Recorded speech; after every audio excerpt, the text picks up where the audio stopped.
Kilig overload ang hatid ng latest vlog ni Kim Chiu, kung saan makikita kung gaano naka-close si Paolo Avellino sa pamilya ng aktres. Hindi lang simpleng bonding, kundi tila mas lumalalim pa ang kanilang relasyon.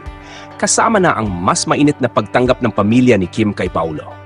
Sa naturang vlog, isang special na moment ang tumatak sa mga manonood, ang usapan sa pagitan ni Twinkle, ang kapatid ni Kim, at ni Paolo. Kitang-kita ang kaswal at masayang interaksyon ng dalawa na tila ba matagal nang magkakilala. Marami ang kinilig sa kanilang pag-uusap na patunay lamang kung gaano naka-close si Paolo sa mundo ng pamilya Chiu. Bukod pa rito, mas lalong nagpa-excite sa fans ang eksenang ipinakita kung paano na-meet ni Paolo ang tita ni Kim sa Cebu. Isang nakakatuwang pagsasama ang naganap at kitang-kita kung paano warmly tinanggap si Paolo.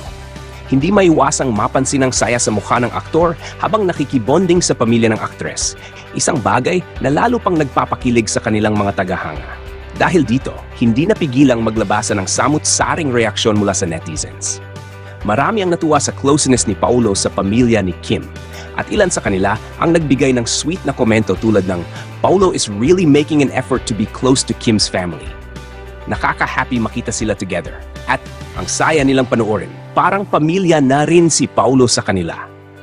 Sa bawat update na lumalabas tungkol sa kanila, mas lalong tumitibay ang espekulasyon ng kanilang tunay na relasyon. Ngunit anuman ang estado nila ngayon, isang bagay ang sigurado. Masayang-masaya ang dalawa sa piling ng isa't isa at masayang-masaya rin ang kanilang fans sa nakakakilig nilang moments.